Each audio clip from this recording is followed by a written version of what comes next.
ഉത്തരക്കടലാസിന് അപേക്ഷിച്ച വിദ്യാർത്ഥിക്ക് ലഭിച്ചത് മറ്റൊരു വിദ്യാർത്ഥിയുടെ ഉത്തരക്കടലാസ്. കാലിക്കറ്റ് സർവകലാശാല ബികോം വിദ്യാർത്ഥിക്കാണ് ഉത്തരക്കടലാസ് മാറി ലഭിച്ചത്. സമാന അനുഭവങ്ങൾ പങ്കുവെച്ച് മറ്റു വിദ്യാർത്ഥികളും രംഗത്തെത്തി. കൊണ്ടോട്ടി EMEA കോളേജിലെ ബികോം 4ാം സെമസ്റ്റർ വിദ്യാർത്ഥിയായ റിൻഷിദക്കാണ് മറ്റൊരു വിദ്യാർത്ഥിയുടെ ഉത്തരക്കടലാസ് ലഭിച്ചത്. ബാങ്കിംഗ് ആൻഡ് ഇൻഷുറൻസ് എന്ന സബ്ജക്റ്റിന് പ്രതീക്ഷിച്ച റിസൾട്ട് ലഭിക്കാതിരുന്നതോടെ വിദ്യാർത്ഥി പുനർമൂല്യനിർണ്ണയത്തിന് അപേക്ഷിച്ചു. ഫലത്തിൽ മാറ്റമില്ലെന്ന് കണ്ടതോടെയാണ് ഉത്തരക്കടലാസിന്റെ കോപ്പിക്ക് വേണ്ടി യൂണിവേഴ്സിറ്റിയെ സമീപിച്ചത്. ലഭിച്ചതാകട്ടെ മറ്റൊരു വിദ്യാർത്ഥിയുടെ ഉത്തരക്കടലാസ്. എനിക്ക് പി ആവുന്നേ, അപ്പം പി ഒരിക്കലും എക്സ്പെക്ട് ചെയ്യില്ല. അത്യാവശ്യം എഴുതിയൊരു സബ്ജക്റ്റുമാണ്, അപ്പോൾ പി കിട്ടില്ലല്ലോ.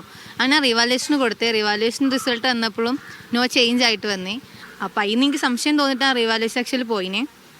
അപ്പോൾ എനിക്ക് കാണിച്ചു തന്നു ഇതിൻ്റെ പേപ്പർ, അത് എൻ്റെ ഹാൻഡ് റൈറ്റിംഗ് അല്ല. അപ്പോൾ തന്നെ നമ്മളിവിടെ കംപ്ലയിൻറ്റ് കൊടുത്തിരുന്നു, പക്ഷേ ഒരു ഫോർവേഡ് ഇല്ല. എനിക്ക് ഇതേ കോളേജിലെ മറ്റൊരു വിദ്യാർത്ഥിക്കും ഉത്തരക്കടലാസ് മാറി ലഭിച്ചതായി പറയുന്നു. ജയിക്കുന്ന പ്രതീക്ഷകളുകൊണ്ടാണ് ഞാൻ തോറ്റപ്പോൾ റിവാലുവേഷനും പേപ്പർ കോപ്പിക്കും അപേക്ഷിച്ചത്. പേപ്പർ കോപ്പി കിട്ടിയപ്പോഴാണ് ഇതിൻ്റെ പേപ്പറല്ലാന്ന് മനസ്സിലായി. അങ്ങനെ ഇവിടെ പരാതിയായിട്ട് എത്തി. ഒരാഴ്ചയായിട്ട് ഇപ്പോഴും ഇതിനൊരു തീരുമാനം റെഡി ആയിട്ടില്ല.